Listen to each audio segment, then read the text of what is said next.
வணக்கம் நண்பா. இது உங்கள் ரெஸ்லிங் ஃபேமிலி 2.0. அதாவது பேட் பிளட் லைன் பேப்பர் நடக்க போகுது. அதாவது அக்டோபர் 5ஆம் தேதி நடக்க போகுது.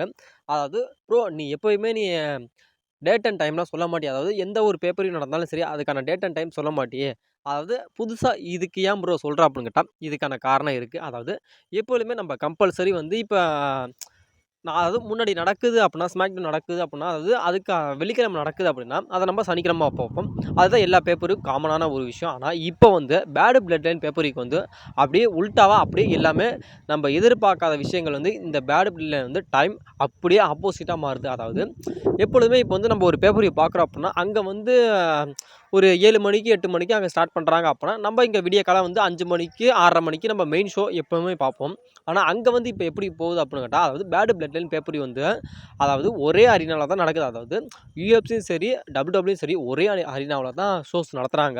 அதாவது டபிள்யூடபிள்யூ வந்து அந்த ஷோவ நடத்தி முடிச்சதுக்கு அப்புறம் வந்து, அதாவது யுஎஃப்சி வந்து 307 அப்படிங்கிற மாரி அந்த ஒரு ஷோவ வந்து நம்முடைய யுஎஃப்சி நடத்துறாங்களாம். அதனால 2 பேருமே ஒரே அந்த அரினால தான் நடத்துறதுனால வந்து, அதாவது டபிள்யூடபிள்யூ வந்து அந்த டபிள்யூடபிள்யூவோட அந்த பேட் பிளட் லைன் அந்த ஒரு பேப்பரையும் நடத்துனதுக்கு அப்புறம், யுஎஃப்சி வந்து 307 அப்படிங்கிற மாரி அந்த ஒரு அ பேப்பரியோ வந்து அவங்களோட இதில வந்து நடத்துறாங்களா, அதனால வந்து டைம் வந்து அப்படியே உல்டாவா மாறும். அதாவது அங்க வந்து இப்ப பேட் பிளட்ல வந்து அங்க வந்து கரெக்ட்டா ஒரு 5 மணிக்கு, 6 மணிக்கு அங்க நடக்குது அப்படின்ட்டா, நம்ப வந்து இந்தியன் டைம்ல வந்து எப்படி நம்ம பார்ப்போம் அப்படின்னு கேட்டா, கரெக்ட்டா 3 மணி இல்லாட்டி 3:30 மணி. அதாவது மெயின் ஷோ வந்து இப்ப கரெக்ட்டா நம்ம இந்தியன் டைம்ல சொன்னோம்னா 3:30க்கு வந்து இங்க ஆரம்பிக்குது அப்படின்னா, நம்ம 4:30 மணிக்கு வந்து மெயின் ஷோ பார்க்கலாம். அதாவது அதிகாலையில பார்க்கலாம் அப்படிங்கிற மாரி, இப்போ ஒரு விஷயம் வந்து ரொம்பவும் ஒரு விஷயமா போயிட்டு இருக்கு. அதாவது நம்ம எப்பயுமே வந்து நைட்டு வந்து 12 மணி வரைக்கும் மொபைல் யூஸ் பண்ணிக்கிட்டு இருப்போம். ஆனா, அதுக்கப்புறம் விடிய காலைல 4 மணிக்கு மேல, 3 மணிக்கு மேல தான் நம்ம அசந்து தூங்குவோம். அந்த டைம்ல தான் கண்டிப்பா இந்த ஒரு பேட் பிளட் லைன் வந்து நம்ம இந்தியன் டைம்ல பார்க்க முடியும். ஆனா,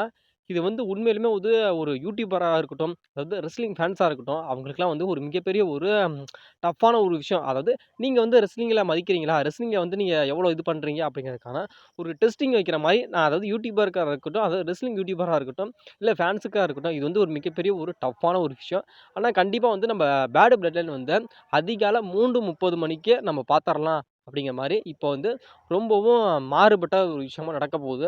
ஆனா, நீங்க வந்து 5 மணிக்கு தான் மெயின் ஷோ ஆரம்பிக்கும், 6 மணிக்கு தான் மெயின் ஷோ ஆரம்பிக்கும் அப்புட்னீங்கன்னா, அது வந்து உங்களோட தப்பு. ஆனா, கண்டிப்பா வந்து 3:30 மணி இல்லாட்டி 4:30 மணிக்கு வந்து அதிகாலையிலேயே வந்து பேட் பிளட் லைன் ஸ்டார்ட் ஆயிரும்.